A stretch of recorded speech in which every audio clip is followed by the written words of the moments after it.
Discovery of a horrific scene inside of a home inside of Jacksonville's Arlington area. I know my family, like my grandma, they not taking it well, but I'm gonna be strong for them because that's what they need right now. That home is located on Whitlock Avenue off Arlington Road. The bodies of a man and a woman were discovered inside the home. Family members say the man's name is 43-year-old Brian Gates. They shared this photo of him with us. They also say the woman was his girlfriend. Her family tells News4Jax that she was a mother of a small child. How police discovered their bodies is raising a lot of questions this evening, and it all centers around a man who flagged down a patrol officer to report that he shot the couple. News4Jax reporter Eric Abenay spoke with the families of both victims. He's joining us live with the latest on what they're saying in this investigation. Eric? Yes, Tariq, this has been a horrible day for the families of both victims, both of those victims who were found shot to death inside this home behind me here. They said the family suspected that Brian Gates' roommate was the shooter, and I can tell you that after a long conversation those family members had with multiple detectives, those suspicions were confirmed.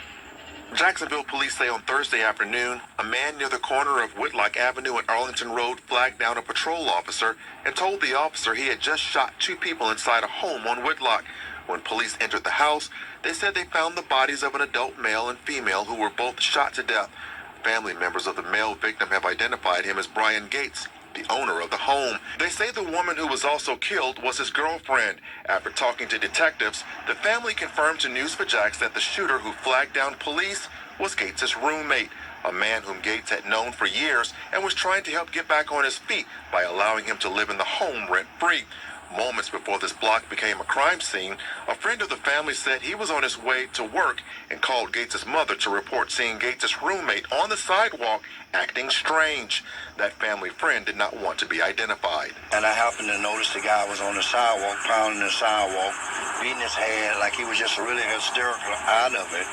And whatever the case may be, I kept on going, and I called his mother and told him, I said, Brian roommate is back on that stuff. I said, it seems like he's having a fit. He says 2 hours later, he got a call to come back to this area because police were investigating a homicide inside Gates' home. What led up to the shooting inside this home remains unclear. Family and friends of Gates tell News4Jax that the two men had recently been arguing.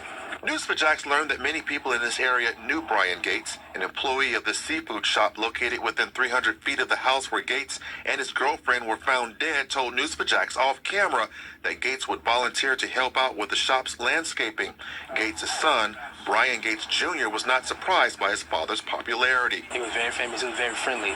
Everywhere I went, when I was little, hanging out with him, he always knew somebody, dapping up somebody, all smiles. He was a great person. Gates Jr. has many memories of his dad, but says the memories that really stick out are those of him and his dad battling each other on the basketball court. So there were some epic battles on the basketball court. Hell yeah. Hell yeah. He made me, like, my competitiveness comes from him mostly. Yeah. Up there at Bruce Park? Yeah. All that's left now are memories of those epic battles on the court. Memories of the fun times between a father and son.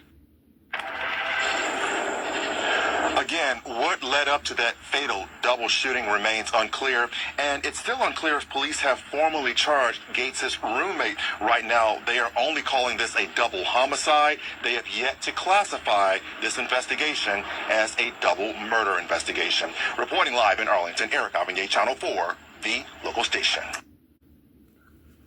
Man, we back with another crazy story out of Jacksonville, Florida, about this man with a loving heart opening his doors to a person that didn't have nowhere to stay, rent-free.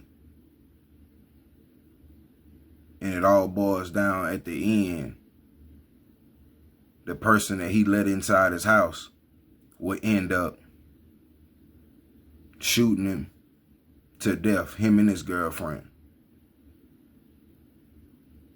Now, this don't make no sense because you got a lot of people out in the world who want to help people, who have sympathy for people, and think that all they need is a little help and they'll get over the hump. They could do it on their own. Now, with some people out there that's really one step away from being okay because they're in a messed up situation right now, you know. But also, most of the people out here that you think need a little help don't want no help. And at the end, it's just going to turn up to be a bad situation. And you thinking to yourself, why in the hell did I let this person in my house? You know, trying to be a good person, you know, helping somebody else out, and it end up a nightmare at the end of the day. And you let them in your house rent free. So that definitely mean you ain't gotta pay nothing.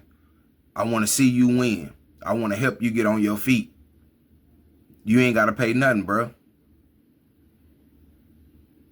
But then when you have people like that, you don't know what they do, or they had a drug problem and they trying to kick it, or they tell you they been off of it, they trying to be sober, they going to classes, whatever the case may be. But then all in all, they still doing this same shit. Why they staying rent free in your house? Not thinking about you let them come and stay out of the kindness of your heart. They thinking about their damn self. And so when they get out here and they get on them drugs and they get to doing they doing them, then everything go off the table. You get to arguing with them or say something, hey man, look, you got a month or two, you know, go and get yourself together. Then you're going to have to start help paying something around here. Or, hey man, you're going to have to find you somewhere else to stay. You should be good. You've been here for a while, rent free. So you should been able to stack something up. You know, when you on them drugs, saying shit like that'll make a person flip. Especially somebody who taking advantage of the situation that you let them come stay in their house.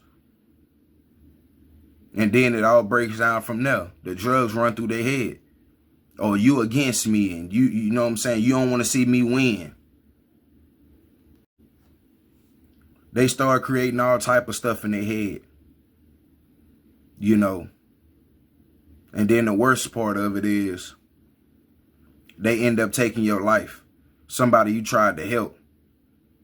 This is a devastating situation. But that's why I always say we in our last days. Because stuff you normally don't hear about, we hearing about today over and over and over again.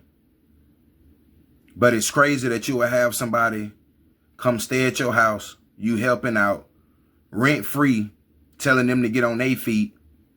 And then at the end of your good deed, you and your girlfriend or you and your wife get killed, or you and your significant other.